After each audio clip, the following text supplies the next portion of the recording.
Hey there. Tonight, we're not diving into epic battles or royal decrees. We're stepping into two lives, lived at opposite ends of the same medieval world. On one side, a king, draped in velvet, surrounded by courtiers, deciding laws with a nod.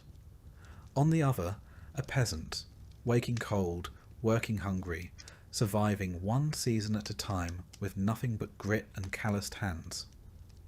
This is about the gap, not just of power, but of purpose. Two people born into systems they didn't choose, living days that couldn't be more different. One commands, one obeys, one builds empires, the other keeps them running. If this kind of calm, grounded history helps you unwind, feel free to like the video and subscribe, but only if it brings you peace. And let me know in the comments where you're listening from and what time it is. I love seeing how far these stories travel before they fade into sleep. So take a breath, dim the lights, settle in, and let's begin with two lives that shaped a world, one silent chore at a time. You wake up slowly, not because you're rested, but because your back is screaming. It's a low, dull ache, like someone quietly grinding a stone into your spine. The straw-stuffed mattress under you is more mould than straw now. It hasn't been changed in years, and every time you shift your weight, dust and a faint smell of mildew puff into the air. You're sharing this bedding with your wife, two children, and something you're fairly sure is either a rat or a deeply unlucky squirrel. Either way, it's warm, and that's something. The roof is leaking again. You had hoped the clay patches you pressed into the holes last autumn would hold through winter, but they didn't. A slow drip has been plinking into a tin bowl all night. It sounds like a cruel clock. Plink, plink, plink. There's no fire. There was last night. You remember the glow before you fell asleep, huddled in your coarse wool blanket with your arms wrapped around your youngest child to keep her warm. But now there's nothing but cold ashes and the memory of warmth. Your breath fogs in the air above you. You don't have a chimney, just a hole in the roof that lets the smoke out and the rain in. It does both jobs poorly. Outside, something groans. Might be the wind, might be the pigs, might be your neighbour, Edric, already splitting wood. You can't tell, doesn't matter. You sit up slowly, careful not to knock over the bowl of water you keep beside the mattress. It's half frozen, with a skim of ice on the top. You break it with your fingers and splash it on your face. It stings. That's how you know you're awake. You pull on your tunic, the same one you wore yesterday and every day before that. It's rough, smells faintly of smoke and earth, and has been mended so many times the patches have patches. You tie a rope around your waist. The belt broke last year. Your feet hit the dirt floor. No shoes. You had shoes once, but the soles wore out and the leather cracked. And eventually you just gave up. Now it's bare feet in winter.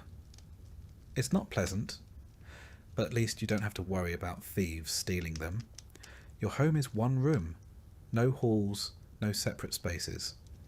Just a hearth at the centre, a few tools hanging on the wall, and scraps of cloth nailed over the windows to block the wind. If you're lucky, there's a bench, a stool, maybe a single iron pot. Privacy? Luxury. The average medieval peasant lives cheek to jowl with their entire family, and sometimes their livestock. A goat might sleep near the door for warmth. Chickens peck inside, looking for spilled grain. Your wife is still asleep, or pretending. She was up with the baby again. The child has a fever that won't break. You've tried everything. Garlic, prayers, tying a scrap of holy cloth around her wrist. Nothing works. You don't mention it. Your oldest son is already outside. You can hear him coughing as he tends the fire pit. He's only 10, but he works like a grown man. Has to. There's no one else. You grab a crust of bread from the table, if you can call it that. It's a flat board resting on 2 uneven stumps. The bread is hard. You dip it in the leftover water to soften it. It doesn't help. You chew anyway. The bread is made from barley, or maybe rye, mixed with whatever filler you had. Peas, ground acorns, even sawdust. It's baked once a week maybe, and the rest of the time it sits near the fire, growing harder by the hour. You glance at the small wooden icon on the wall, a crude carving of a saint whose name you don't know. You mumble a prayer, or at least the rhythm of one. Latin isn't your language, but the words feel sacred by sound alone. Maybe that's enough. A few moments of silence pass. Then the rooster crows. Not yours, of course. You can't afford one. It's Edric's. It sounds smug. You stretch your back and hear it pop in 3 places. That's the morning song. You take a deep breath. The air smells like damp straw, ash, and unwashed wool. You feel the cold settle into your bones like an old friend. Time to start the day. Today, like every day, begins with wood. Without fire there's no warmth, no cooking, no hope of boiling the lice from your clothing. You grab a dull hatchet and trudge to the woodpile. You're not allowed to cut trees in the Lord's forest. Technically, even gathering fallen branches is illegal, but everyone does it. You just hope the steward isn't watching. The mud clings to your feet. The ground never really dries, not in winter. Paths are just grooves worn into the earth, churned to slurry by feet and hoofs and cartwheels. You slip once and curse, quietly. You don't want to wake the baby again. Later, you'll check the thatch. Try to mend the fence. Feed the pig. Tend the plot. Maybe go to the village oven, if there's anything to bake. But first, wood. Always wood. You nod to your neighbour. He grunts in return. You both know this day already. You've lived it 100 times. The king wakes slowly, not from cold or pain or noise, but because that is the luxury of power. His bed is enormous, draped in velvet and lined with furs. The sheets are imported linen, so soft they barely whisper as he turns. The mattress is filled with goose down. Not just any geese, mind you. Ones raised specifically for a palace. Their feathers are collected by hand. He doesn't open his eyes at first. There's no need. The room is already warm thanks to the fire that's been maintained through the night by a servant whose only duty is to keep it fed. Logs from the royal forest. Birch, maybe? Or cedar? Something that smells faintly sweet as it burns. A gentle knock, then silence. Another knock. Then the door opens slowly. A valet enters. He walks quietly, placing a pitcher of warm water beside the bed. Another servant follows with a warmed robe. A third holds a towel. A fourth holds his slippers. Each one bows in sequence, like a slow-moving clock. This is routine. Every medieval court has one. The king does not rise alone. He is dressed, washed, tended to. Even the act of waking is political. Who is allowed into the room? Who speaks first? Who touches the king's garments? Protocol is everything. It reaffirms the natural order. The king stretches. A servant pulls back the curtains. Sunlight pours in, filtered through stained glass windows in blues and reds. It pools on the polished stone floor. The king yawns. He swings his legs over the bed. His feet never touch the ground. Slippers are slid on before he moves. The robe is draped over his shoulders. He doesn't lift a finger. He moves to the wash basin. The water is warm, perfumed with rose oil. A towel is held up for him as he pats his face dry. He examines himself in a polished silver mirror. Not bad, he thinks, perhaps a bit pale. He sits. A servant trims his beard. Another combs his hair. A third applies a balm to his hands. A fourth lays out his clothing. A doublet embroidered with gold thread. Hose dyed a deep green. A cloak lined with ermine. And these are not just clothes, they are symbols. His garments are dyed with expensive plant-based pigments, woad, madder, saffron, each hue denoting wealth and power. Breakfast is being prepared. He can smell it. Fresh bread, honeyed figs, sausages, eggs. Something sweet. Something savoury. It will be laid out in the solar soon, beside a fire and beneath a tapestry of his grandfather slaying a boar. While he eats, he may hear poetry, or music, or scripture. He may receive guests, or he may not. The day's official matters can wait, unless war has broken out, or a bishop has arrived unannounced. He hears a knock at the outer door. A steward with the morning briefing. News from the border. A letter from the bishop. A request from a noble. A report on the grain stores. He waves it all away, later. He sits in the warmth and listens to a lute player softly plucking a tune. Outside, the bells ring the hour. The sound is pleasant, faint, untroubling. The world beyond the walls does not concern him. Not yet. The king takes a sip of wine.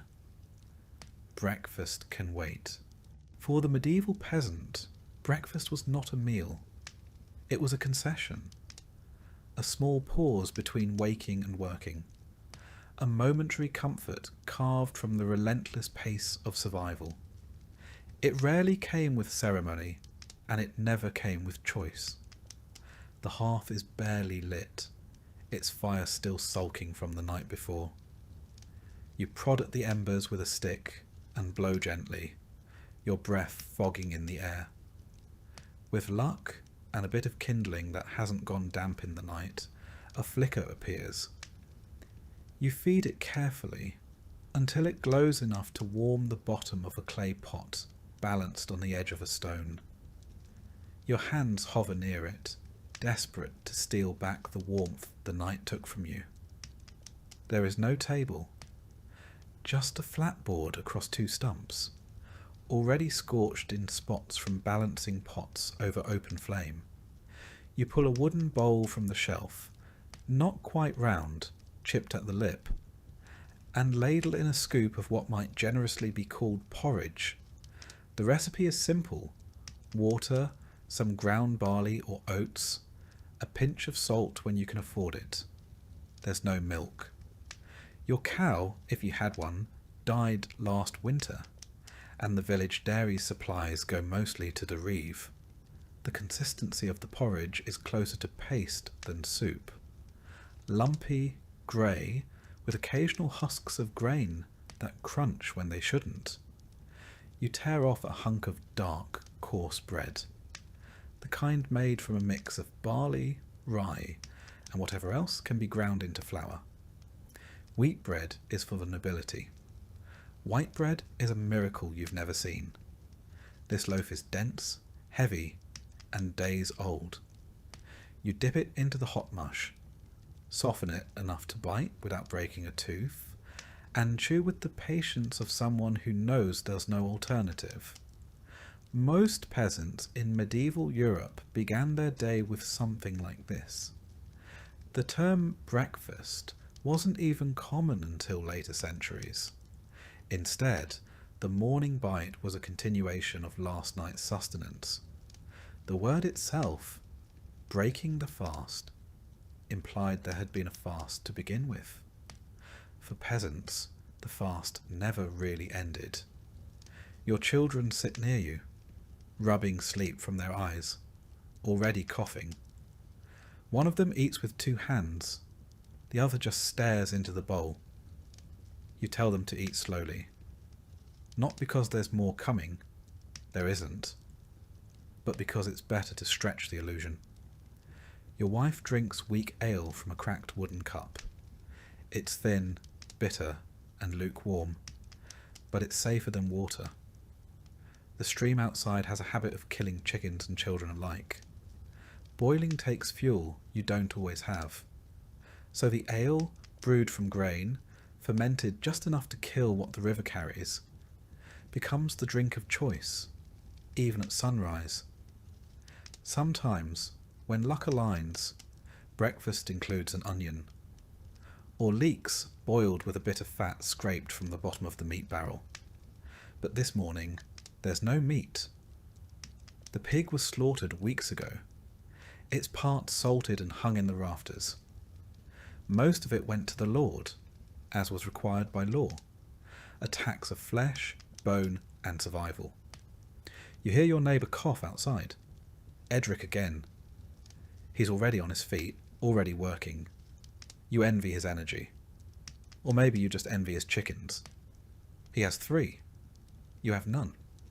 Someone knocks on the door. A soft rap. It's a child, muddy-faced, barefoot, asking if your wife has any herbs for his sister. You don't? But she'd find something anyway. Dried nettles, maybe? Or horehound. You trade for it? Half a heel of bread, split in silence. The sun climbs slowly, lightening the frost on the sill. You stand, stretch your back, and wipe your hands on your tunic. The bowl goes back to the shelf. The pot, still steaming faintly, is saved for later. Maybe for dinner. Maybe not. That was breakfast. And now there is work. At the same hour, in a palace 50 miles and several universes away, breakfast is also being served. But here, it is not a necessity. It is a display. The king awakens in silk sheets, the smell of sweetwood smoke curling through the air from a fire that never dies. A steward appears to announce the meal, though the scents have already done the job. He is led into the solar, a private, sunlit room where tall windows spill light across painted walls and a floor covered in hand-woven rugs from Moorish lands. The table is already set. Silver platters lined with folded cloth napkins. Carved wooden bowls glazed with coloured enamel. Knives so polished they reflect the face of the man who holds them. No dish touches the table before being tasted by a food taster. The threat of poison is real, especially in times when political ambition is as common as hunger. A loaf of soft white bread, made from the finest sifted wheat flour, rests beneath a linen cover. This is manchet bread, prized for its purity. A luxury. Only the upper class can afford the fine sieves and careful processing that turns ordinary grain into something this pale and delicate. Alongside it, poached eggs from palace hens, sprinkled with herbs from the castle's kitchen garden. Spiced sausages of venison and boar, cured and smoked in ways peasants have only heard about. A bowl of figs, imported at cost from Iberia or the Holy Land, cut open to reveal their purple-red insides. Honeycomb dripping onto cheese, rich and soft, made from the milk of sheep raised on lands the king has never seen. He eats slowly. Not because he is savouring the meal, but because he knows he can. There's no rush. A cup of mead sits by his plate, gold-tinged and lightly scented with herbs. He drinks little of it. A servant waits with watered wine in case his mood changes. Breakfast for a king is as much about being seen as it is about eating. Attendants hover in silence. Musicians pluck a slow tune in the corner. The steward reads aloud the day's agenda. Petitions from nobles, disputes over borders, supply concerns from the coast. The king listens with one ear, chewing on a slice of pear poached in cinnamon. It is sweet. It is forgettable. Medieval royal meals were orchestrated events. Banquets and feasts were public, but even private meals followed rituals. Certain dishes implied wealth and status. The more exotic the ingredient, the higher the status. Spices like cinnamon, cloves and nutmeg were imported at staggering prices through Venetian and Arab merchants. A single sack of pepper might be worth a cow. He finishes half the bread, a sliver of ham, and picks at a pastry filled with minced apples and dried cherries. When he's had enough, he signals with a hand. The plates are cleared silently. A towel is brought for his fingers. He hasn't touched anything directly, but the gesture is expected. He reclines slightly, watching the dust float through the sunbeams. The servants step backward in perfect rhythm. The king's dog, a thin greyhound with polished fur, pads to his feet and rests its head on his slipper. He absently strokes its ears. Breakfast is over. Not because he is full, but because he says so. One meal eaten for fuel. One for pleasure. One devoured to fight hunger. One consumed because it exists. The peasant scrapes the last grain from his bowl and drinks weak ale. The king throws away half a roasted partridge because it tasted slightly overdone.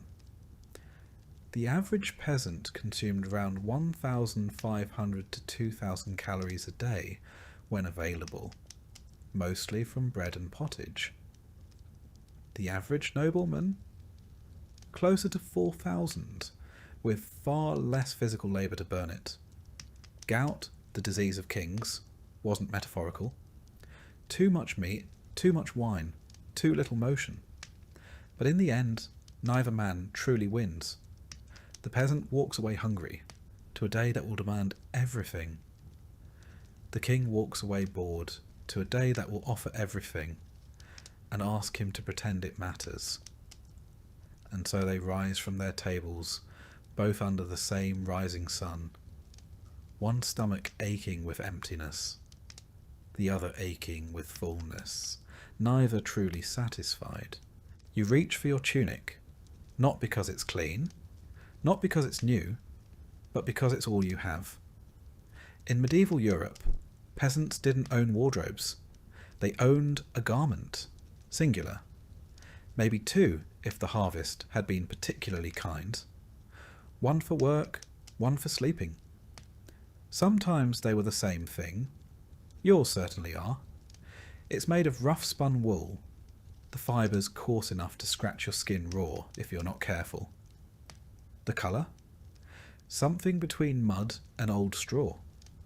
It was once a pale brown, but years of labour, smoke, and unwashed sweat have darkened it into anonymity. The sleeves are uneven. One is frayed at the cuff, the other patched with an old scrap from your wife's dress. No one will notice. No one cares. Underneath, if it's a good day, you might wear a linen shirt. Smock is the proper term. But today is not a good day. It tore last week while you were hauling timber, and the tear opened like a mouth across your side. You haven't had time to mend it. Besides, linen doesn't keep out the cold like wool does, even if it's softer on the skin. You step into your hose. Not like the nobles' finely woven stockings. Yours are closer to long woolen tubes tied at the knee, sagging at the ankle, and held up by sheer stubbornness. One of them has a hole in the heel. You've been meaning to stitch it shut, but every day it seems less important than getting through the next. Shoes? If you're lucky. Maybe you own a pair. Old, cracked leather with twined laces and soles that have more holes than hide. Most peasants went barefoot for half the year, especially during warmer seasons. In winter, scraps of cloth might be wrapped around the feet, or you simply walked carefully. Today, you slip your feet into wooden clogs, crudely shaped and unforgiving, but better than frostbite.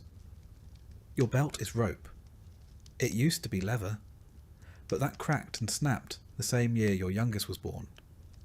The rope is a better symbol of your station anyway. A looped, scratchy truth wrapped round your waist. No buttons, no zippers. Those are luxuries centuries away. Your clothes are fastened with knots, wooden toggles, or nothing at all. The neckline of your tunic hangs open, loose from years of wear. Your wife ties it closed with a bit of twine. She doesn't smile. Neither do you. There's nothing joyful about getting dressed when every stitch reminds you how close you are to nakedness. Medieval peasants had no closets, no drawers. Clothing hung from nails in the wall, or was folded and placed in a chest, if you were fortunate enough to own one. Lice were common companions. Fleas, too. You brush something off your sleeve and decide not to look too closely. In some parts of Europe, sumptuary laws restricted what peasants could wear. Not that you were likely to offend those laws. You couldn't afford fine colours or dyed fabrics even if you tried. Purple, scarlet or gold. That would be illegal. And laughable. You've never even seen gold thread. Your wife wears much the same. A kirtle, a kind of dress if you squint, made of scratchy wool tied at the waist with a cord. Her head is covered with a wimple, not for fashion, but for warmth and modesty. Her sleeves are rolled up. She's already working. The children wear hand-me-downs so patched and mismatched they resemble scarecrows. The baby is swaddled in rags. There's a hole in one of them, which you patch with more rag. The cycle continues. Getting dressed is not a transformation. It is not preparation. It is simply a layering of misery onto flesh. A small armour against the world, just thick enough to fool yourself into thinking it matters. But you wear it anyway, because to go out in nothing would be worse. In the castle, the king's garments await him long before he opens his eyes. Laid out by pages and valets, his clothing is carefully selected, inspected, and warmed by the fire so that not even a thread feels chilled when it touches his skin. It begins not with the outer garments, but with the linens. Soft, bleached white underclothes made of finely woven flax fibres. Only nobles could afford such softness. The peasants grow the flax, the king wears it. First, a shirt, long-sleeved, smooth, almost weightless. It smells faintly of lavender, dried and stored among the folds by servants whose names he doesn't know. Over that hose, snug-fitting woolen garments that cover his legs from ankle to thigh. These are dyed a deep blue, a colour expensive to produce, extracted from woad and reserved for those of means. Over the hose, he is helped into a doublet, a padded tailored jacket that buttons down the front with small discs of bone or polished horn. The buttons are decorative as much as functional. Unlike the peasant, the king wears buttons not because he must, but because he can. Buttons are a mark of craftsmanship, proof of tailoring, a symbol of class stitched into the seams. His cloak today is velvet, dyed of rich burgundy, lined with ermine fur. The cloak drapes from his shoulders and trails slightly on the floor. A servant tucks it just so, to avoid dust. On his feet, soft leather boots, made by the castle cordwainer, fitted exactly to his size and shape. They have never touched mud. A sash of silk is tied around his waist, its ends embroidered with the symbol of his house. Silk is imported from Byzantium and the East. It travels through trade routes guarded by mercenaries and balanced on the backs of camels. It arrives here at great cost. He doesn't think about that. He just likes the way it drapes. Jewellery is optional but customary. A ring or two, a brooch, a clasp set with semi-precious stones. These are not for security or beauty. They are reminders to everyone in his presence that his body is sacred, adorned, elevated. While he dresses, attendants discuss the weather, his agenda, who might be arriving for court. Someone mentions a visiting dignitary. Another whispers about grain prices. It's all background noise. He nods, occasionally raises an eyebrow but doesn't respond. He is busy being dressed. The final item, a circlet, not quite a crown, but enough to remind everyone who he is. Not too heavy. This is morning wear, not a state occasion. Getting dressed for the king is not merely about function or even comfort. It is a performance, a layering of power, thread by thread. His clothes are stitched not just to warm him, but to separate him from the world, to make it clear that he is not of the same cloth. And when he steps into the hall, robes trailing, hands ringed, boots spotless, everyone who sees him understands the truth. This is not a man, this is a symbol. And symbols are always well dressed. One man dresses in a single wool tunic, patched beyond recognition. The other is wrapped in layers of tailored elegance. The peasant gets dressed while standing, shivering beside a smoky hearth. The king is dressed by others, warmed by the fire he never has to feed. But both, beneath it all, are still just men. One clothed in discomfort, the other in performance. One wrapped in survival, the other wrapped in image. Both bound by thread, though only one can afford to ignore the seams. You step outside, and the cold hits like a slap. The door swings on tired hinges, and the air is sharp enough to sting the inside of your nose. You squint into the early light. The sun isn't up yet, not really. Just a pale smear on the horizon. Your breath clouds in front of you like smoke. You don't need a clock to know the time. Your bones do that for you. The yard is a mess of frozen ruts and old straw. Chickens peck lazily near the woodpile. One of them is limping. You make a mental note to check its leg later. You won't. There's no time. Your day begins not with a plan, but a list of obligations stacked like firewood. Uneven, unstable, always about to topple. First, you check the animals. The pig is rooting through what remains of the compost pile. Its eyes follow you warily, like it knows it's next on the menu if winter doesn't ease up. It's probably right. You refill its trough with scraps, turnip skins, old leaves, and a few spoonfuls of yesterday's porridge crusted onto the side of the pot. The pig eats with more energy than you'll have all day. The firewood pile is low again. You grab the axe from its spot against the wall, the handle smooth from use, the blade nicked and dulled. You trudge toward the tree line, feet sinking slightly into frozen mud. You've been harvesting from the same grove all winter. Each day you go a little farther in. Each swing of the axe feels heavier than the last. You gather what you can carry, broken branches, bark, even damp twigs. Everything burns if you're desperate enough. You haul it back in bundles on your back. No sled, no cart, no mule. Just you. You stack it haphazardly near the door. It won't last a week. Then water. Always water. You walk to the stream with a bucket in each hand. The water is clearer than it should be. A bad sign. That means fewer fish, fewer frogs. You draw it up in silence. You slip once on the icy stones, and your knee slams into the mud. You swear under your breath. The water sloshes. One bucket spills. You don't refill it. You just go home. Back at the hut, your wife is spinning wool by the hearth. The children are up now, huddled near the fire, watching her fingers work the spindle with slow, practiced movements. The baby cries. She doesn't stop spinning.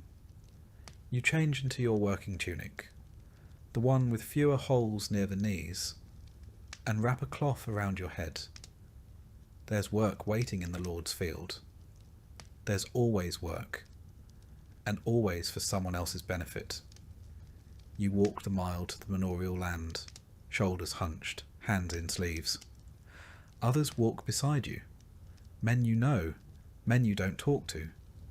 Conversation is a luxury for men with energy. You save your breath for labour. Today's duty is muck spreading. The stench is overwhelming. You breathe through your mouth and try not to gag. You shovel slowly, methodically, spreading dung across frozen soil in the name of future fertility. You don't ask how much you'll be paid. You won't be. This is part of your feudal obligation. Corvée labour. You owe the Lord so many days a year, and today is one of them.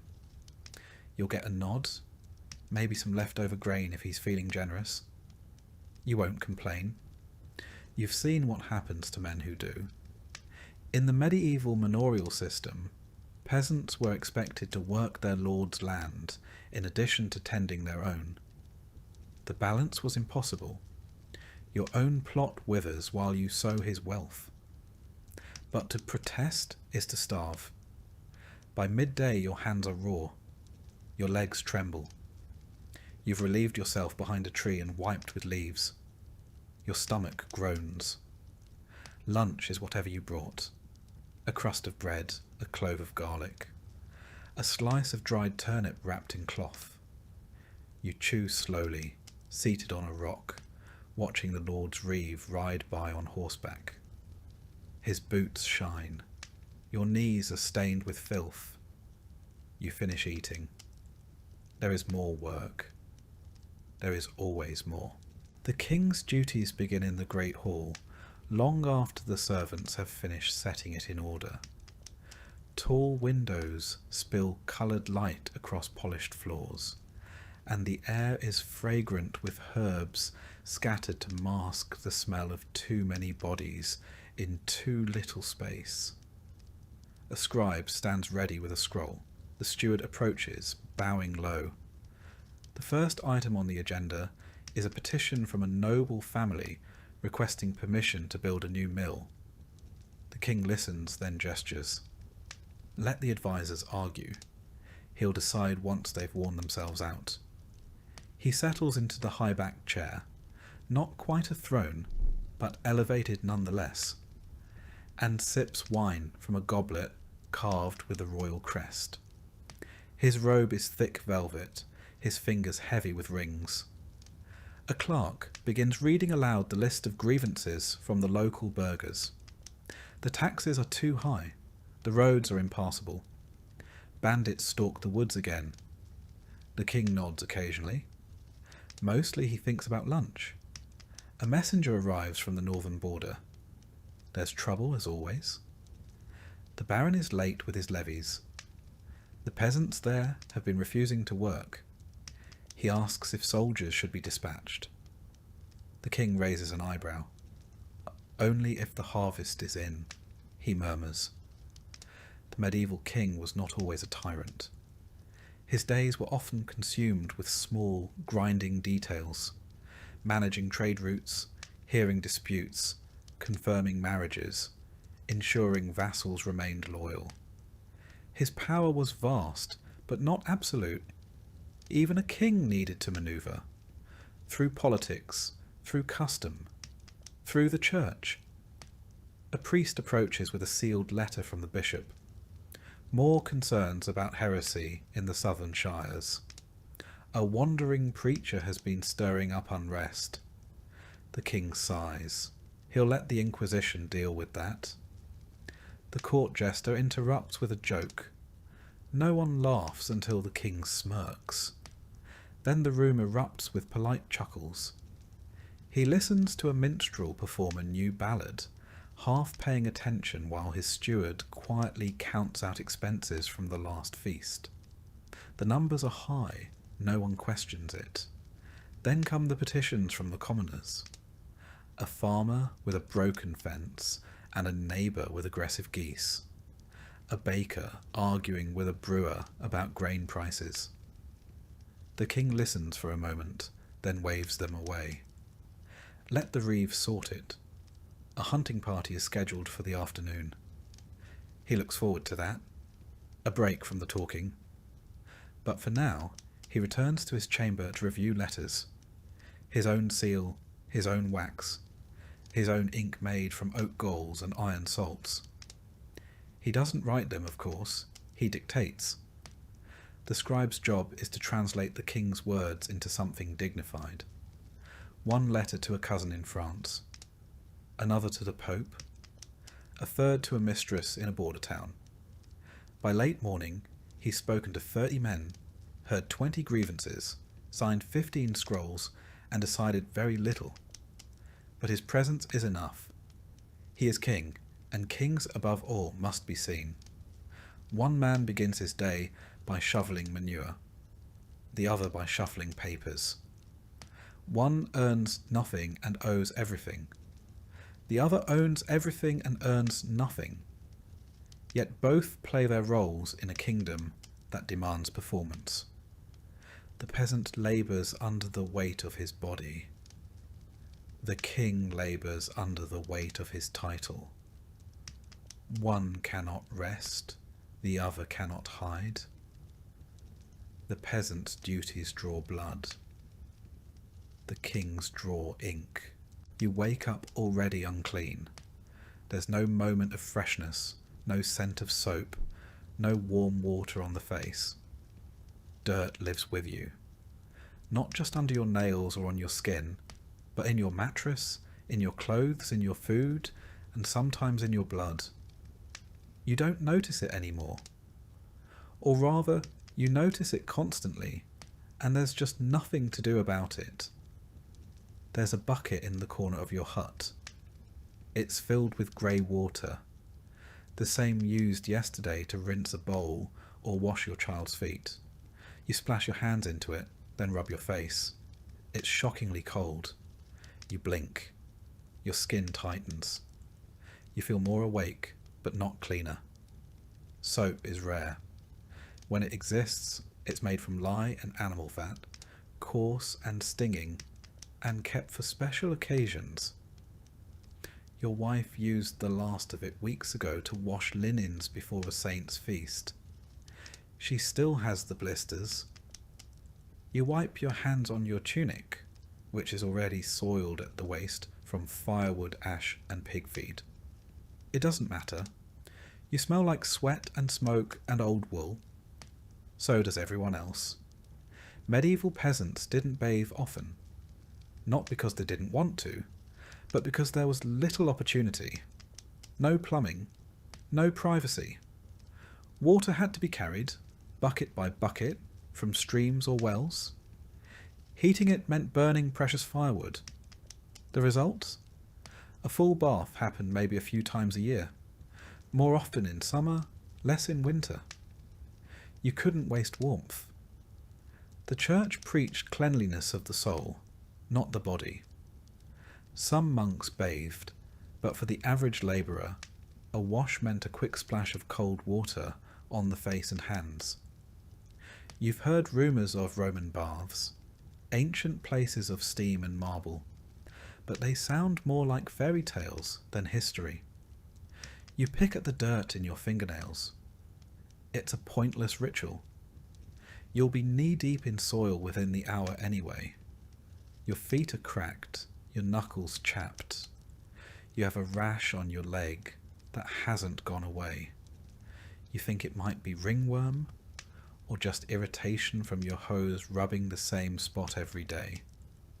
Your wife combs the children's hair with her fingers. You see a louse? She crushes it with a thumbnail and keeps going. The toilet is a pit behind the hut, half covered with old wood planks. In winter, it's frozen and dangerous. You squat beside it instead. Everyone does. No one speaks of it. Public latrines exist in larger towns, but they reek and overflow. Chamber pots are dumped into the street. You've seen someone throw waste from a window and yell, "Gardeloo!" a crude French warning to clear the path. You didn't move fast enough. Tooth care? You chew on a mint sprig if you can find one. Some folks use cloth to scrub with ashes. Most just lose their teeth before 40. You run your tongue along your molars and feel one wiggle. You spit and there's blood. Again. The village healer. Not a doctor, just an old woman with herbs. Told you to drink nettle tea. It didn't help. She also said to sleep with a toad under your pillow. You didn't try that one. Disease is constant. Boils, fevers, coughs that never quite go away. One of the neighbour's sons died last week. Fever and vomiting, they said. Might have been bad meat. Order water. Or God's will. You check the baby's forehead. Still warm. Not burning. But not right. Your wife hasn't said anything, but you see the fear in her eyes. You know people who carry dried herbs in pouches around their necks to keep away miasmas, bad air. The priest says illness is a punishment. The healer says it's the weather. You say nothing. What's the point? Your neighbour claims he went 6 years without getting sick. Then his foot turned black. He died 3 days later. You dunk your head in the water trough to rinse your hair. It doesn't help. You smell like a man who works for a living. You always will. And still, you go on. Because there's no alternative. The king wakes not to filth, but to fragrance. His chambers are swept twice daily by servants using bundles of herbs, thyme, rosemary, lavender, scattered across the stone floors. They don't just freshen the air. They're believed to ward off illness. Clean smells, they say, make for a clean body. He sits beside a basin of warm water. A servant dips a cloth, wrings it carefully, and wipes the king's face and neck. Another dabs at his hands. The water is infused with rose petals, orange blossoms, sometimes vinegar. It smells like luxury. Unlike peasants, the king does not carry his own water, nor does he walk to the bathhouse. The bath comes to him, in the form of a large wooden tub lined with linen sheets, filled with heated water poured from brass pitchers. He bathes when he wishes, sometimes once a week, sometimes daily. It's his choice. Soap is not just available, it's imported. Bars come from Castile, made with olive oil and lye, scented with citrus or pine. It lavers softly, it does not sting. The king's skin is pampered with oils afterward to prevent dryness. Almond oil, if it's in stock. Goose fat, if not. He is rubbed with cloths made of fine linen. His hair is brushed with a boar bristle brush. His nails trimmed with care, checked for signs of illness. Cleanliness for royalty is not merely comfort. It's an extension of health, of status, of godliness. His physicians, university trained, perhaps in Paris or Salerno, believe the body has 4 humours: blood, phlegm, yellow bile, black bile. Balance is key. They advise the king to avoid dampness, excess wind, spoiled food. He is bled periodically to restore equilibrium. He follows a regimen known as regimen sanitatis, rules for healthy living. Moderate food, rest, gentle movement, fresh air, no overexertion. The body, they say, must be tended like a garden. His teeth are cleaned with a cloth dipped in wine or vinegar, sometimes ashes or crushed herbs. He rinses with sage-infused water. Bad breath, the doctor says, can signal internal decay. He listens, even if he finds it tedious. Illness is still a threat, of course. Even kings get fevers. Even kings die of the plague. But when he falls ill, he is surrounded by care, poultices, prayers, leeches, tinctures brewed in silver pots. When he coughs, 5 men listen. During outbreaks, the king retreats to the countryside, to the coast, anywhere but the city. He closes the gates, no visitors. The poor die in the streets. He reads about it in letters. He hears tales of entire towns falling ill, entire villages vanishing. He commissions a prayer, a mass, a candle to be lit. And he dines as usual. Cleanliness to him is visible. It is scented. It is symbolic. And above all, it is managed by others. The peasant scrapes the mud from his heels with a stick. The king scrapes the dirt from his nails with ivory. The peasant smells of animals, ash, and labour. The king smells of citrus and rose water.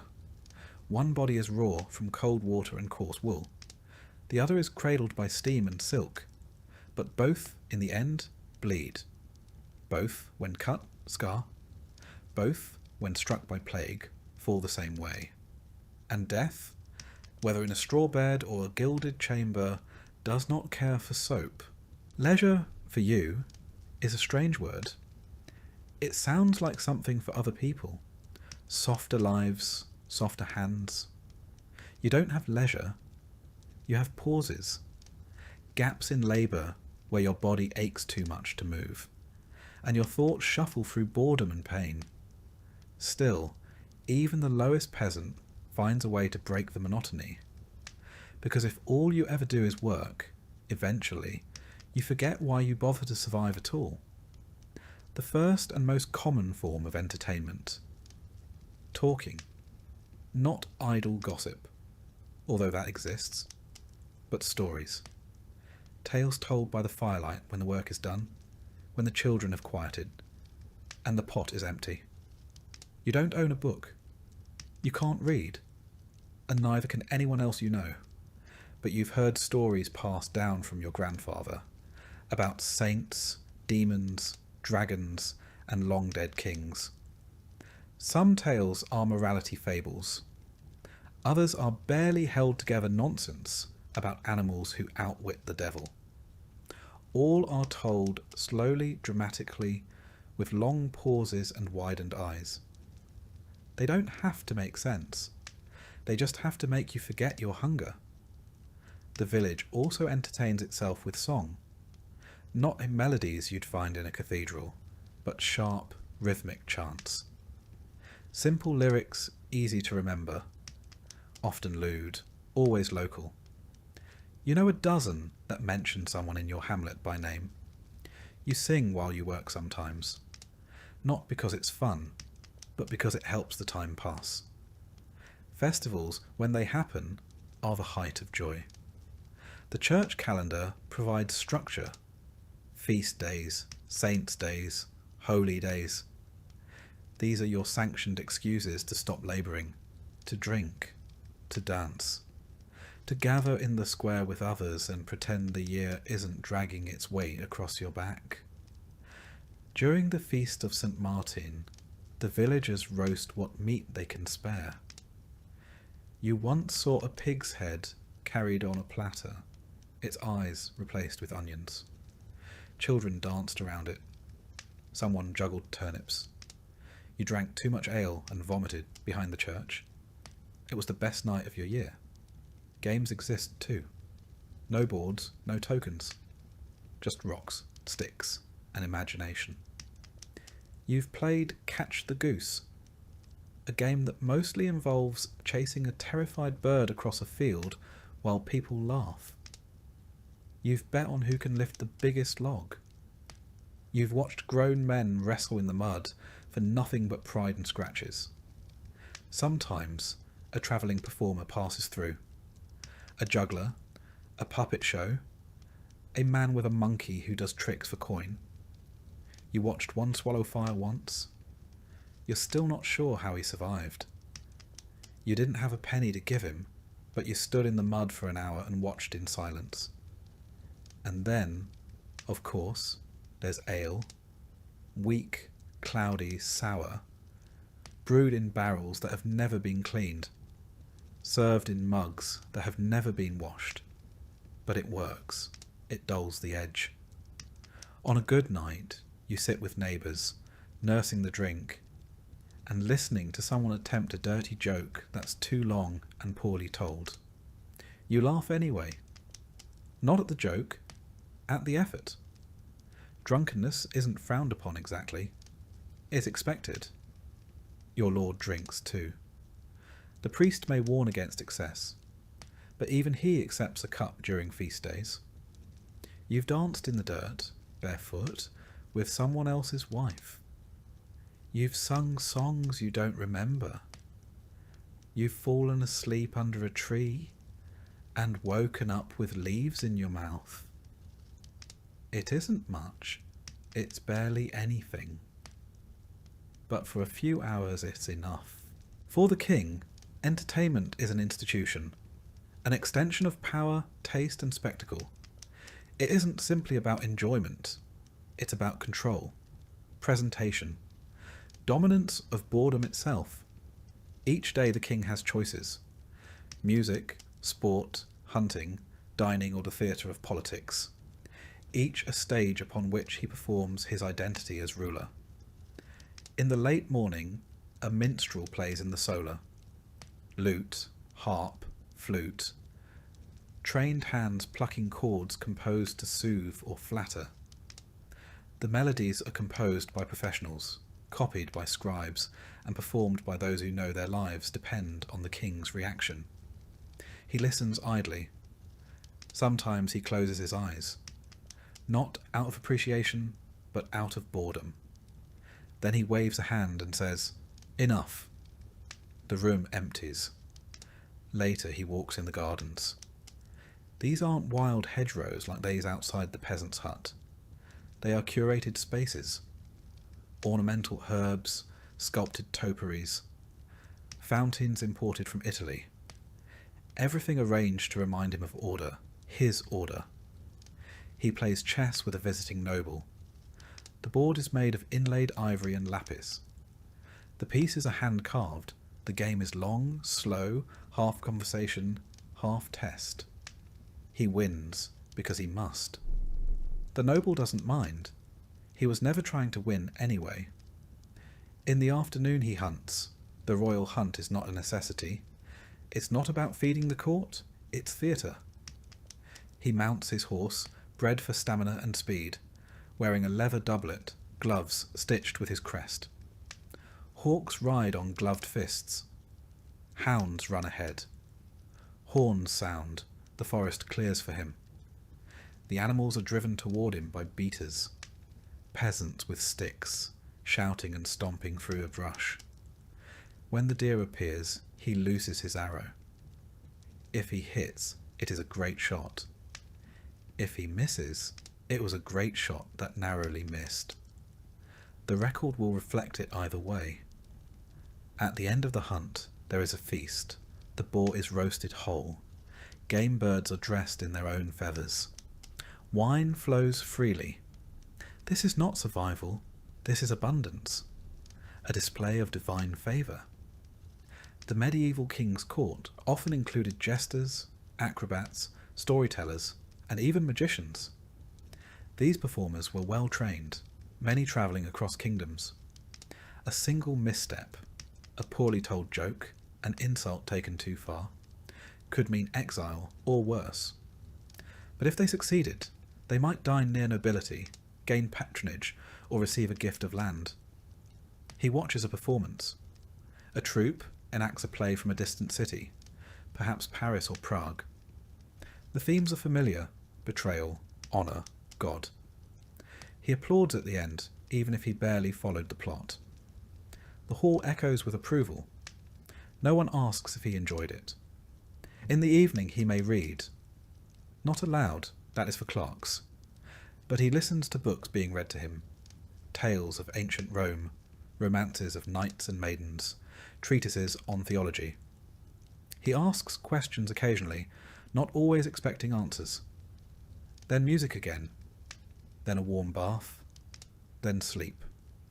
Entertainment is not rare for him. It is constant. And yet he is often bored.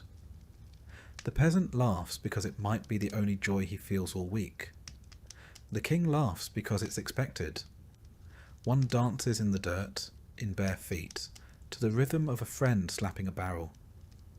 The other dances in a hall, gilded and perfumed, to strings and harps.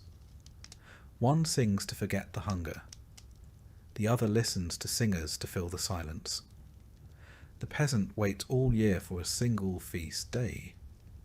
The king feasts every day and longs for something new. Yet both, in their own way, seek the same thing: to forget for a moment what they are. You wake hungry again.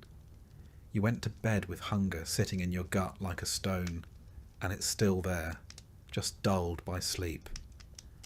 The idea of being full feels like a memory from another life.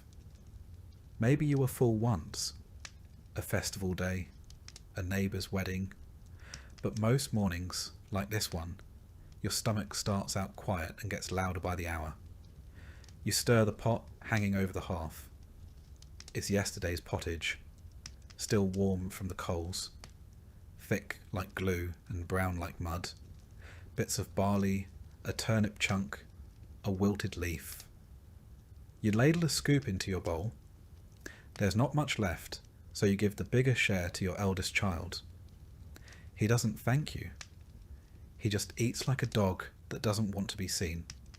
Pottage is what you eat. Morning, evening, sometimes cold in the middle of the day, if there's enough to spare. There's no recipe. It's whatever you have, boiled for hours until it can't be picked apart. Barley and oats are common. Sometimes beans, peas, leeks. If you're lucky, a scrap of fatback or a bone for flavour. Usually not. Bread is next if there's any. Yours is black and hard, made from rye and barley. Grains that grow better in poor soil, the kind you farm. The flour is mixed with water and salt if you have it, then baked into rounds or flat cakes in the communal oven if you remembered your place in line. There's grit in the bread. Stone ground flour always leaves a bit behind, and it wears your teeth down year by year. Your molars feel dull now. One is starting to crack. You chew anyway. Slowly. Carefully. You drink ale. Everyone does. Not the strong stuff. What you have is weak and cloudy, more like fermented grain tea than anything intoxicating. But it's safe. Safer than the river. The well went bad last month, and you still remember the sick child who didn't make it. Boiling water takes firewood, and firewood takes hours. Ale it is. Meat is rare. Maybe once a month you buy a scrap from the tanner. A cut too fatty to cure, or too bruised to store. You boil it with roots and pretend it's a feast. Sometimes your neighbour traps a rabbit. You pretend not to notice. Hunting's forbidden unless you're a noble. The punishment for poaching a deer is death. For a rabbit, a beating. For a swan, you don't want to know. Your pigs are gone. Sold off after the last frost destroyed the root cellar. Chickens are easier to keep, but they don't lay in winter. You used to trade eggs for cheese. Now you just eat the eggs, when there are any. Cheese is a summer luxury. Milk turns too quickly this time of year. On holy days, there's more to eat. Saints' feasts, harvest festivals, weddings. These are the times you remember with your eyes closed. Bread stuffed with onions. Roasted goose. Baked apples dripping with honey. It doesn't last, but it burns into memory. You've told your children stories of the last Michaelmas feast as if it were legend. Some peasants barter with their produce. You trade leeks for butter, cabbages for fish. The fish is salted, rough on the tongue, but keeps well. You once found a coin at the roadside and bought a fig at market. 1 figure. You sliced it in 4 and let your children each have a piece. They still talk about it. Your food doesn't travel. Nothing comes from farther than a day's walk. You don't know what olives are. You've never seen a lemon. Spices are a rumour. Pepper? For princes. You flavour with herbs you grow yourself.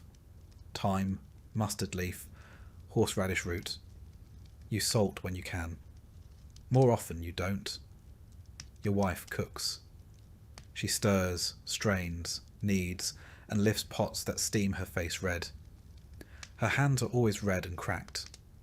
Your eldest daughter helps, scraping pots and tending the fire. Meals are more work than reward. You eat in silence, or with quiet murmurs.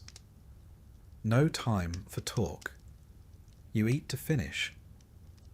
And when it's done, you thank God, whether you mean it or not. Then you go back to work. The king eats whenever he chooses, or rather, whenever the schedule of the court allows him to be fed with ceremony. Meals are more than nourishment here. They are theatre, statements. A feast not just for his guests, but for the idea of monarchy itself. His food is prepared in vast kitchens beneath the castle.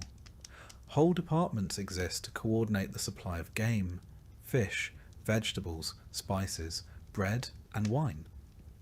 There are master cooks, assistants, pastry makers, poulterers, fishmongers, sauce chefs, spit turners, butterers, cupbearers, and food tasters. Each has a rank. Some have apprentices. Many serve for life. Bread arrives first, white and soft, made of wheat grown on royal estates and sifted through fine cloth. This is manchet bread, made only for the rich. It's served warm, sliced thin by a specialist. He carries the knife like a knight might carry a sword. Next come meats. Spit roasted boars, larded hares, herbed venison, wild birds cooked in wine and cloves. There are pies with layered fillings, pigeon, pear, dates, and veal, each crust sealed and stamped with the royal crest. Everything smells of spice: nutmeg, ginger, cinnamon, saffron. Spice is more expensive than gold. The king does not eat from wooden bowls. His dishes are pewter, silver, or gilded ceramic. His goblets are etched glass or ornate metal, often studded with stones. He drinks wine from Aquitaine, Cyprus, Burgundy, imported by merchants who bribe their way into court favour. There is fish, always fish, even on meat days. Salted sturgeon, eels in almond milk, baked trout garnished with violets. On Fridays and fast days, when meat is forbidden by church law, the cooks become even more inventive. Whale meat is considered fish by decree. So is beaver tail. So are frogs. A theologian once argued that barnacle geese, born of driftwood, were also fish. Feasts are long, 3, sometimes 4 hours. Each course ends with an entremet, a kind of edible entertainment, a model castle made of pastry, a roasted peacock redressed in its feathers, set ablaze with brandy, a pie that, when opened, releases live birds into the hall. The king eats little of each dish. A few bites, a taste. He's not eating for hunger. He's eating for demonstration. His physicians monitor his consumption carefully. He is advised according to the theory of the 4 humours: balance between hot, cold, wet, and dry. Roast beef is hot and dry. Fresh apples are cold and moist. Food must be chosen with care, lest it unbalance the king's body, or worse, his mind. Sometimes he is bled before a meal. Sometimes he fasts. Sometimes he indulges. But always the meal is recorded, chronicled, observed. If guests are present, and they often are, they watch the king eat first. They do not begin until he does. They are served less lavish versions of his dishes. They watch his face for signs. Did he like the quail? Was the sauce too sharp? Should they compliment the chef? After the meal, his hands are washed in rosewater by attendants. A perfumed cloth is offered. A minstrel plays. A servant recites a list of expenses incurred, and then with a nod he stands. The meal is over. The performance is complete. The peasant eats scraps and roots and salt. The king eats peacocks and pears in wine. The peasant prays for enough. The king prays it's not overdone. The peasant eats what he can find. The king chooses what others search for. But both, under wool or velvet, in draughty huts or gilded halls, must eat. Both rely on others. One on the land, the other on men. Neither can live without the hands that grow, gather, kill, and cook. The difference is who gets to rest afterward. You wake with the name of a saint on your lips. You're not sure which one. There are too many. Saint Cuthbert? Saint Isidore? The one your wife prays to for healthy births? Or the one your neighbour swears healed his cow's leg? They blur together. Their images are painted badly on wood or carved in the stone at the chapel.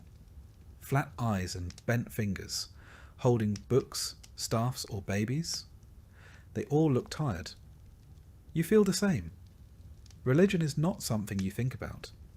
It's something you live inside, like the weather, like the mud. You cross yourself before you eat. You mumble prayers before bed. You know the Lord's Prayer, though half the words don't mean anything to you. You know the Creed. You know that Sunday is for church, and that missing it gets you noticed. You know the priest smells like wine and speaks in Latin. Latin, a language you do not understand. The priest reads from his book with a voice like a chant, rising and falling like the wind in the eaves. You nod, you kneel, you stand, you sit, you say amen. It's all by rhythm, like a dance you never learned, but have done all your life. The church is cold, always. Stone walls, no fire. Just candles, a rough altar, and the echo of old prayers. You sit on a bench and think about your chores. You don't mean to, you just do. The church tells you what to eat and when to fast. It tells you when to mourn and when to celebrate. There are dozens of feast days, but most of them mean kneeling more, not eating more. On Fridays, you don't eat meat. During Lent, you eat less of everything. Advent is for waiting.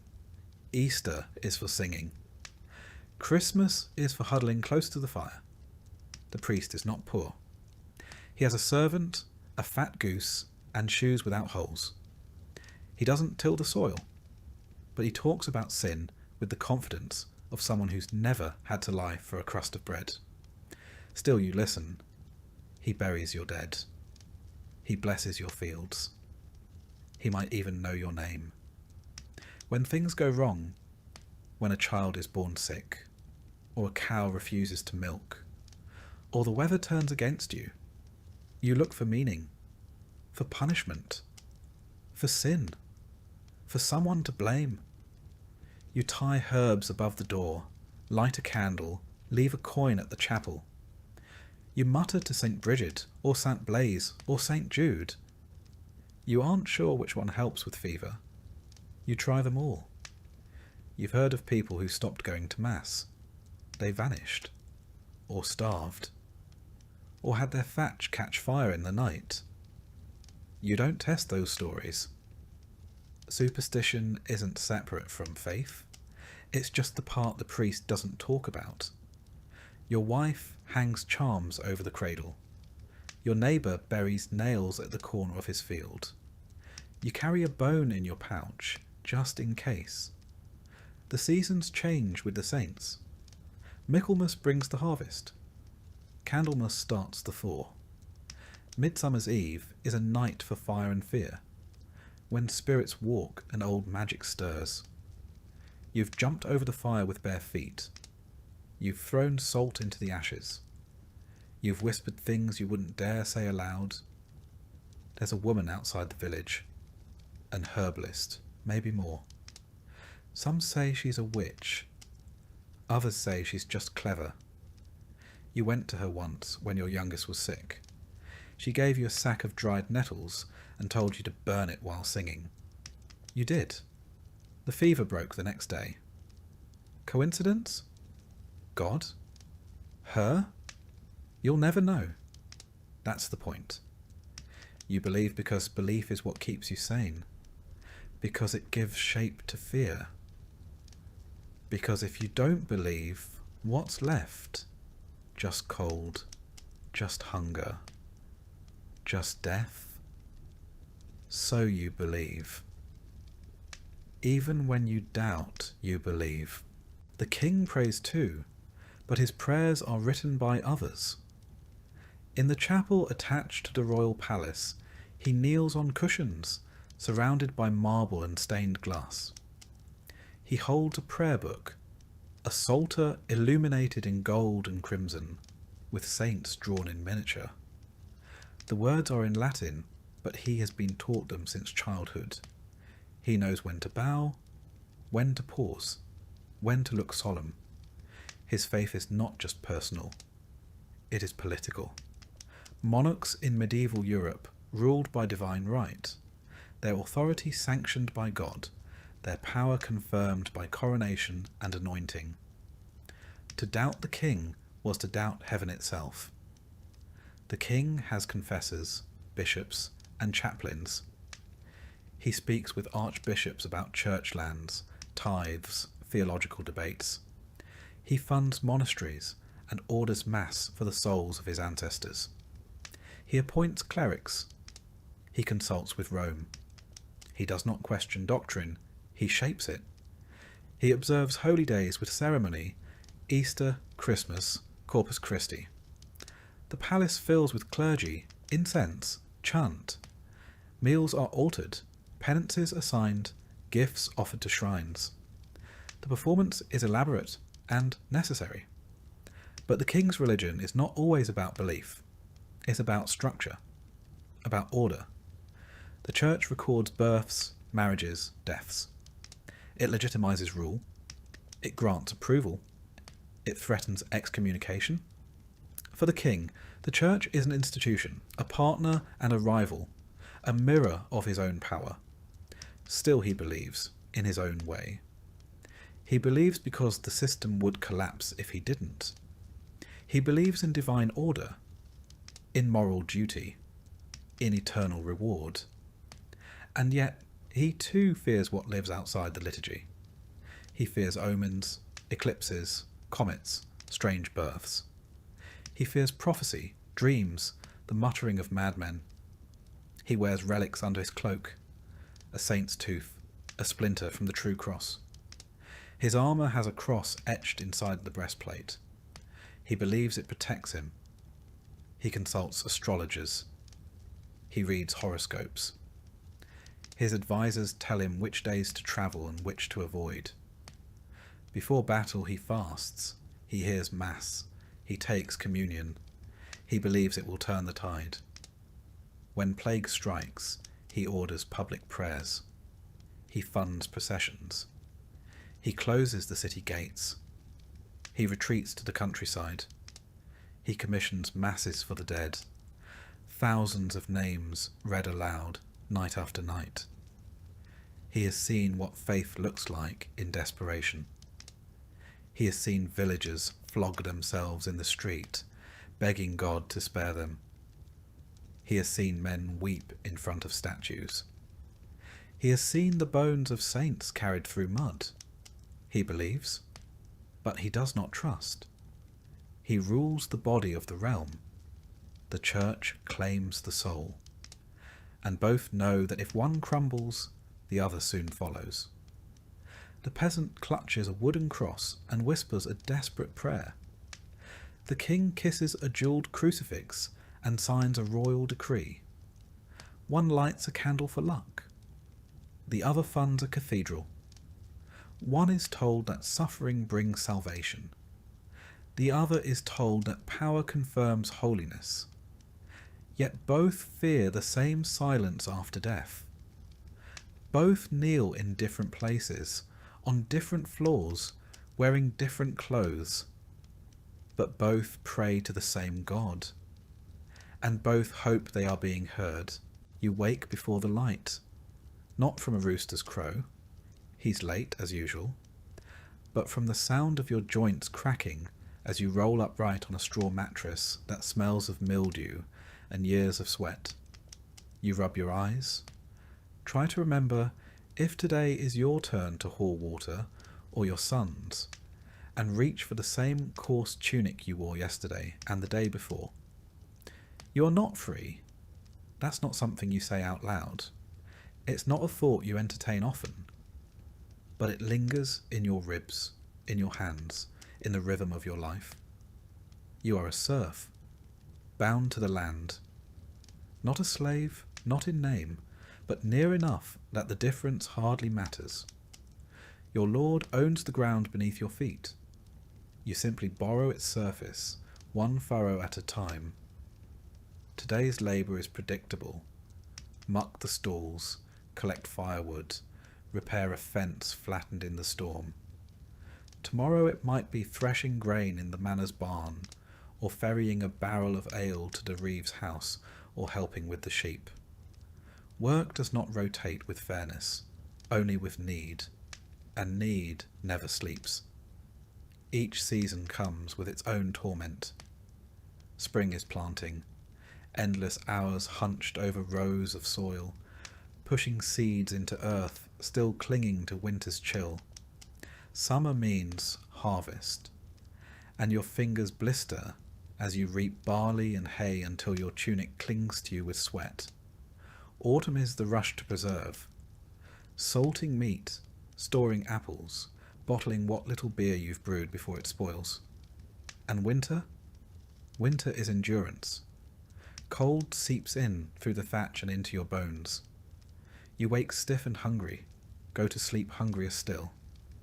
Most days you eat bread, not the white loaves of the rich, but dark, dense barley bread, flecked with grit from the millstone. Pottage if you're lucky, a stew of whatever you've managed to find or grow. Leeks, turnips, beans. A strip of bacon if you're blessed. Ale instead of water, because water might kill you. You have no tools of your own, just what's passed down or shared. A wooden plough with a cracked handle, a hoe tied with twine, a cart with one good wheel. If something breaks, you fix it, or you don't and make do anyway. Under feudal law, you owe the lord between 2 and 5 days of labour each week, depending on your agreement. This is called corvée labour, and it's not optional. You work his land before your own. You mend his fences, repair his roads, harvest his grain. Only afterward, if time and daylight allow, do you tend to your own meagre strip of soil. If you protest, you risk punishment. If you falter, you risk starvation. And then there are the taxes. You pay a tithe to the church, 1/10 of everything you grow. If your harvest is bad, the tithe remains the same. The priest doesn't farm, but he eats well. You also owe banalités, or fees for using the Lord's mill, his oven, his press. Nothing is free. Even boiling water might require permission. Your wife labours just as hard. She spins, bakes, cleans, tends animals, nurses children, and still finds time to mend your socks. There's no rest for her either, nor for your children. The moment they can lift a bucket or shoe a goose, they work. No one asks you what you want to be when you grow up. You already are what you will be, a worker of land, a servant of someone else's estate, a man defined by how long his back can hold out. But sometimes there's a quiet joy. You finish digging a new furrow and step back to admire its line. You patch the roof with thatch that stays dry during the next rain. You build a chicken coop from scrap wood and watch your children gather eggs with giddy smiles. It's not ambition. It's not pride. But it's yours. You might think a king's life is idle, that he lies in silk, is fed by servants, drifts from banquet to banquet. That's true, some of the time, but ruling is work. Different work, yes, but work all the same. He wakes surrounded by functionaries, a chamberlain, a squire, a confessor, a groom of the stool. Every movement is observed, every word carries weight.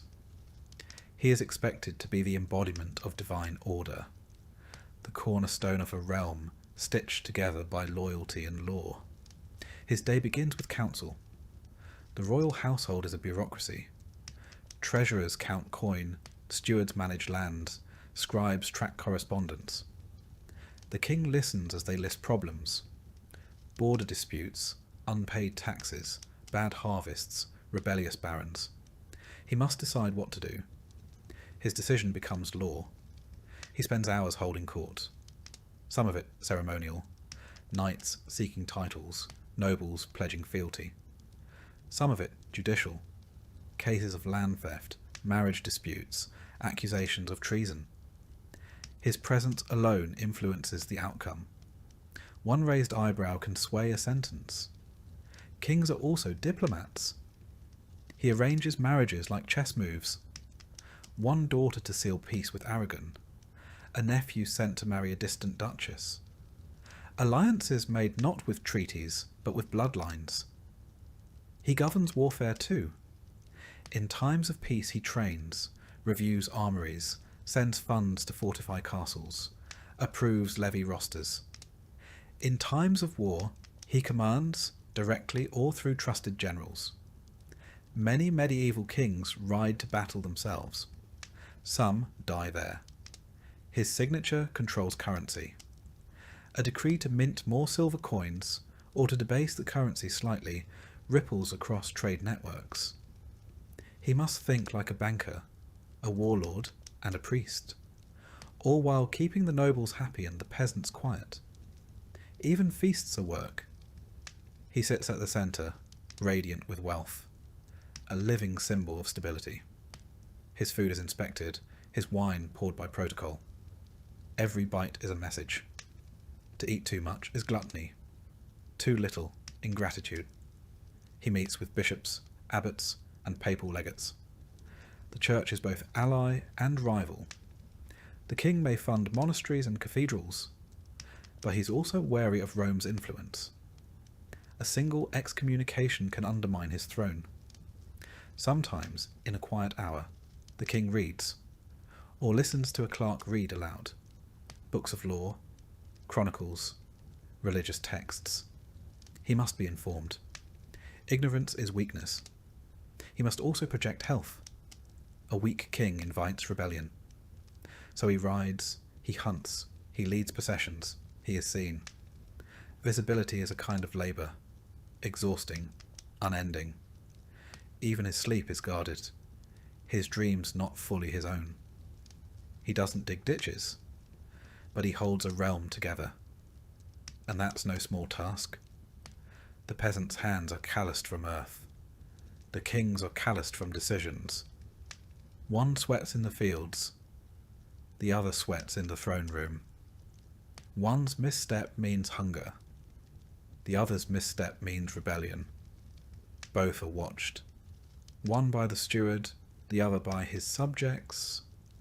Both are punished, one by weather, the other by politics. The peasant works to endure, the king works to be remembered, but neither truly rests, and neither can exist without the other. You feel it before anyone else does, the way your breath shortens, the way your hands shake a little when you lift the pail. You try not to let the others see. There's too much to do. The firewood's low.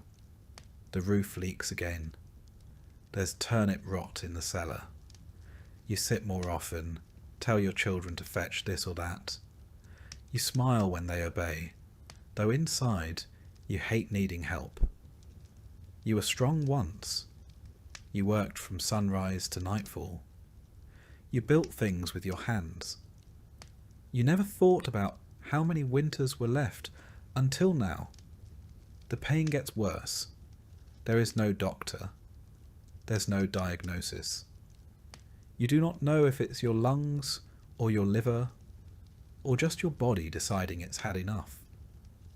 The midwife comes and gives you a tonic made of bitter root. The healer suggests nettle broth. The priest visits with a candle and a book.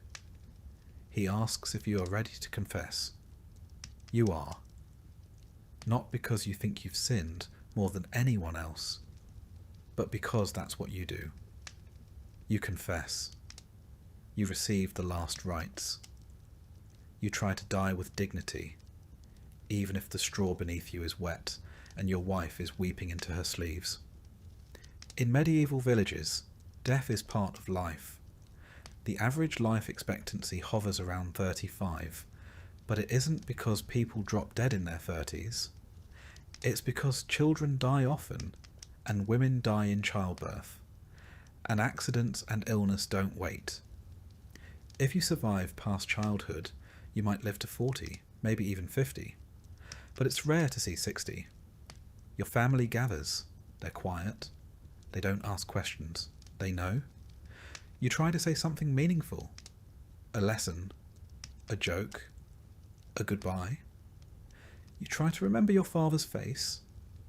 You try not to think of your dead son.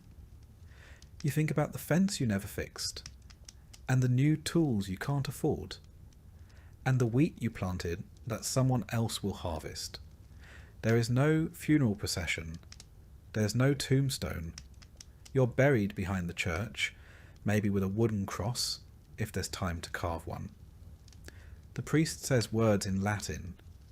You don't understand them. You hope God does. And what's left of you? A patched roof, a good rake, a son who knows how to tie a proper bundle of kindling, a daughter who still sings while she milks the goat. Maybe someone will name their baby after you. Maybe they'll say, he was kind, he worked hard, he never wasted bread. That is enough, because no one remembers most peasants, not in books, not in songs, but the world they built at one rock and one bale of hay at a time. That stays standing. That's legacy. He feels it too, but he's not allowed to show it. A king dying is a dangerous thing. It unsettles the court. It invites ambition. So the royal physicians say he is only tired. The courtiers whisper that he is resting. His enemies wonder how long he has left. His body is failing, but protocol does not. In medieval Europe, royal death is a ritualized event. The king does not simply fade. He begins the transition. His bedchamber becomes a chamber of state. Attendants hover. Clerics arrive. The royal confessor is summoned. The windows are shuttered. The best relics are brought in. He is anointed again, just as he was at coronation, but this time with the oil of the dying. He confesses sins. He asks for forgiveness. He clutches a crucifix of gold and mutters prayers learned in boyhood. A scribe stands nearby to write down his last words, or at least something poetic enough to be remembered. The king's death must not be ordinary. If he ruled wisely, he is mourned. If he ruled poorly, he is endured until the last breath. But in either case, he is treated like a vessel of divinity until the end. His family gathers. Sons, if he has them. A wife, maybe two. A bishop reads scripture. Trumpets may sound in the courtyard. The realm holds its breath. And when he dies, really dies, the news is announced with fanfare. A black cloth is hung from the castle walls. Church bells toll across the countryside. Messengers ride to the cities. Nobles are summoned to court. The royal seal is broken. Then comes the body. His corpse is washed and dressed. Sometimes embalmed, sometimes not. Some kings have their organs removed. Some have their hearts buried separately. Some have their bones boiled to be transported without rot. He is placed in a coffin of wood, or stone, or even lead. A likeness may be carved in wax. A death mask taken. The funeral is pageantry. Dozens of priests. Hundreds of candles. Choirs singing psalms. Nobles in black. A procession of mourners. Some paid to weep. Some there to be seen. The coffin is carried on a cart draped in velvet. Horses wear black. The heralds cry out his name, title by title, as he is lowered into the tomb. He is interred in a royal crypt, Westminster, Saint Denis, spire, surrounded by ancestors, sealed in stone. His tomb is engraved with Latin verse, his image carved in marble.